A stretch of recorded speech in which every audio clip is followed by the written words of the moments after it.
Hey guys, what's happening? It's Ike from Flipside Music, and welcome to F.A.Q. What the F.A.Q? F.A.Q. 37. 37. Last week we did a live one, which was fun. It was. So this week we're back to your regularly scheduled recorded program here on Flipside Television. Bong, bong, bong. Flipside Power, half hour. Friday, Flipside. Never mind. All right, enough coffee for that sentence. Yeah, I'm still, America runs on Dunkin'.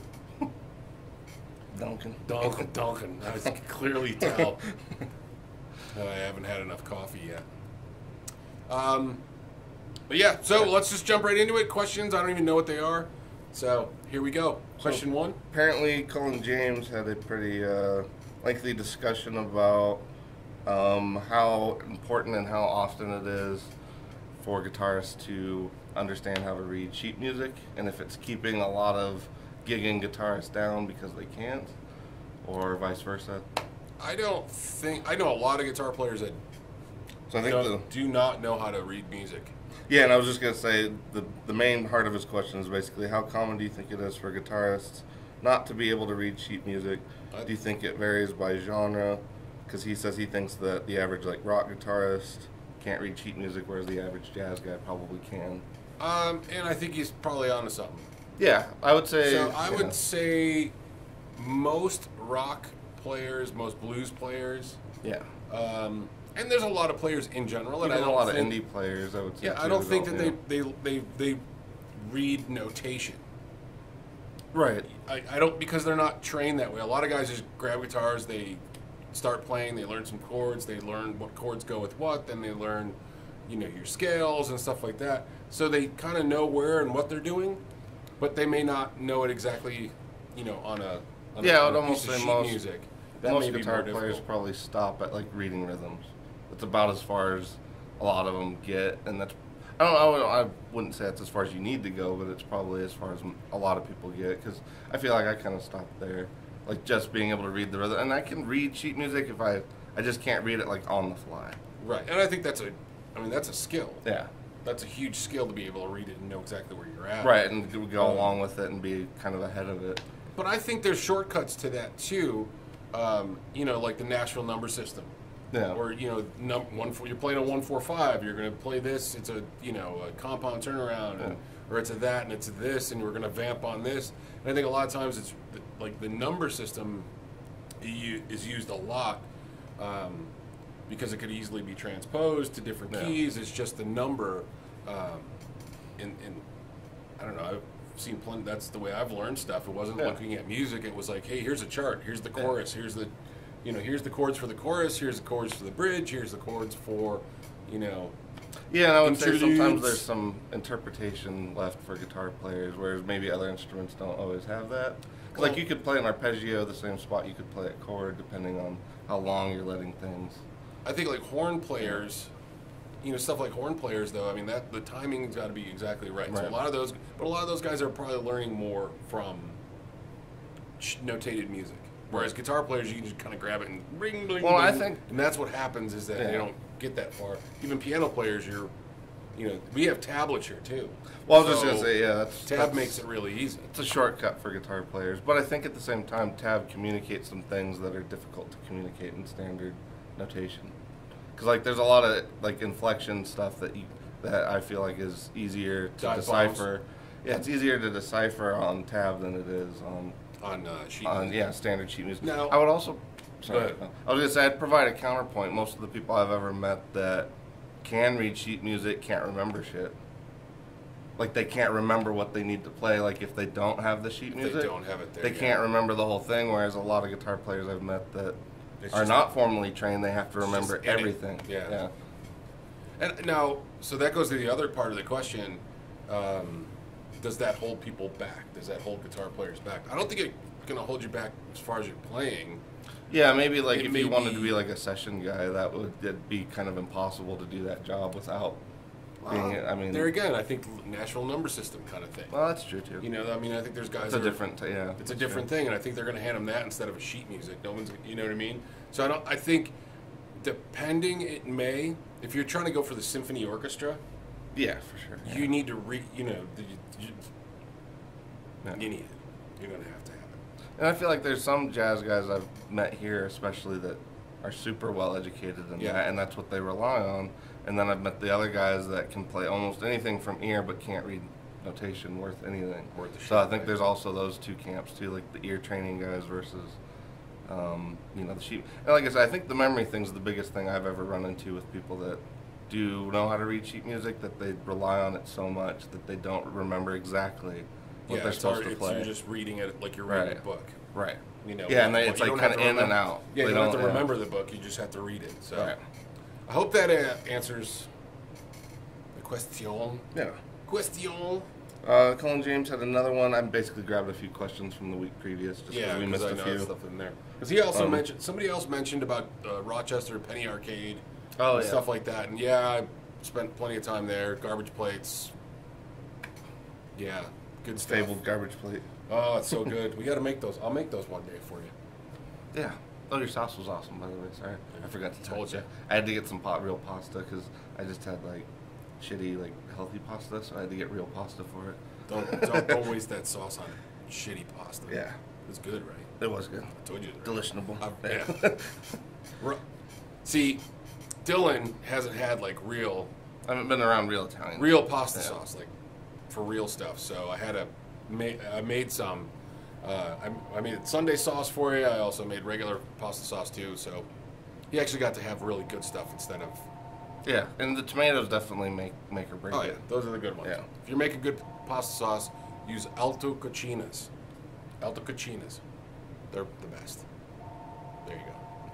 And you guys can enjoy our phone ringing. Yeah, because sorry, we're not actually open yet. We're not open yet. Dude, the phone didn't stop ringing yesterday. It was brutal. I was ready to office space the shit out of that thing. Like tiny office space. That was terrible. It just didn't stop. Yeah. All right. So Colin James number 2 says there was apparently a Facebook conversation flowing about your Ike caster, which I think he means your new toaster. Oh. I'm hoping, maybe. But anyway, he wanted to know because it had to do with the rail hammer pickup. So he wanted to know which ones do you prefer and why. I picked up the Hyper Vintage rail hammers because they're a PAF style, and I wanted to have that. That's just I haven't tried them in a guitar. Yeah. Or a build, so I figured I'd give them a shot, and I like them. They got a nice, there's a nice clarity to it. Yeah. Yeah, the regular rail hammers are awesome. I figured the PAF style, kind of vintagey, would go good. It's going to be kind of a classic-y rock machine type thing, so nice. I figured it was a good match. I like the PAF stuff. It's always there's a nice clarity to it. So I think it's a good compromise too. You get a little bit of the vintagey vibe when you need it, but also the output of like the rail hammers. Mm-hmm. So, but yeah, the rail hammer. I mean, the regular ones. I feel like the low end is a little funky, which can take some getting used to. It texturally feels different than other pickups. I don't know. I might be crazy, but I feel like it has more squish to it. You're crazy. Well, it has more squish to it. Squish. It's got a little squish. Yeah. Like a good way, but like little kind of punchy sag. It's got to punch you right in the sag. Rail hammer pickups punch you right in the sag. Sag, I mean, sorry. The real one came out. Terry Starks. Terry Starks. He said he knows we probably answered this one before, but what would be our dream rig? Guitar, amp, not over 50 watts, but also for bedroom use. 4 pedals, string. So we get to pick 4. Yeah, it's a pretty long. That's going to be a long one. We have moments before. There's already somebody waiting. I can see it. Yeah, doing the videos before we open sucks sometimes because we could see people. They got 2 minutes. But. 2 minutes? Great. Let's pass on that one. Okay. Sorry. We'll come back to that because I know we have answered that before, and it takes some time. Tim White wants to know what we think about the Headrush FR speaker. I know it's weird. That one's basically like a cabinet purpose-built for running pedals into. Almost like a PA built for pedal boards. And then Orange is apparently doing like a small 100-watt amp that's Class AB. That's called the Pedal Baby. And it's another one that's purpose-built for pedal boards. Just to be a platform. Yeah. Well, I mean, even what is it, the Tech 21 Power Engine 60? Oh, yeah. That kind of was designed for that, too. I mean, it's more for just straight up power or no color, but what do I think about those in general? I mean, I don't know. I haven't tried either one of them. In general, I'd say that's a good idea. I mean, if you're going to run for most of your sound out of your pedal out of your pedals, yeah, I mean, if you're not going to use your if you're not going to use your amp for anything specific that amp does, I don't see any problem with that. Yeah. Yeah, and I mean, he has more to the question. I guess I'll just add it to next week, but it was basically to the effect of, do we think like digital processor units will kind of surpass pedal boards and then eventually amps and all that? And I think there's a huge nostalgia to a lot of this stuff, and I think a lot of it's feel too, and I think a lot of that digital stuff takes you out of that a bit. But. Well, I mean, back in the day, everybody went rack for a while, and then everybody went back to not rack. Right. There's still rack stuff too, but there was a big craze that's all everybody had to do is have rack stuff. I think each thing's going to have its place personally, and it's going to. What's happening is they're filling that need in the marketplace. Yeah. The guys that are playing casinos and shit would probably rather have a Kemper because they could play whatever they need to play with one little unit, and it does everything. Yeah. If you're doing the super wedding cover band where you're playing all the stuff, but it's got a bunch of different levels of tones, those things are going to work much better. But if you're kind of like a rock and roll band and you want to have just a straight up rock and roll feel, or it doesn't have to be rock and roll, whatever, I think there's still going to be people that are going to want a specific thing that does a specific thing, but not all contained within one unit. Yes. That's my...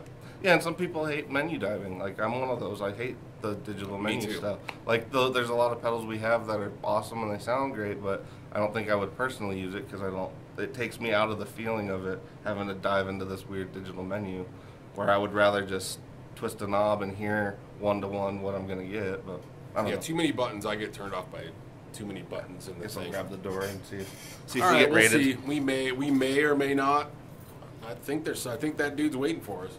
Yeah, it looks like it. So, is that it? Or we got any more questions? Other than that huge long one, no.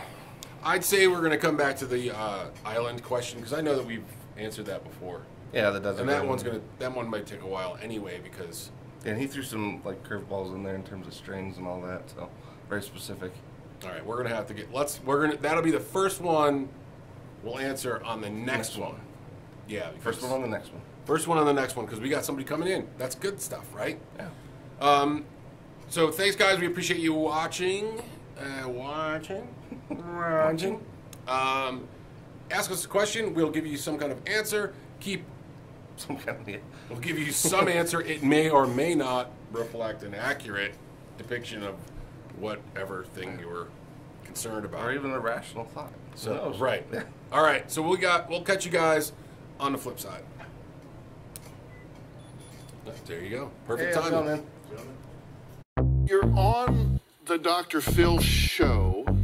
A problem is that you're into yourself.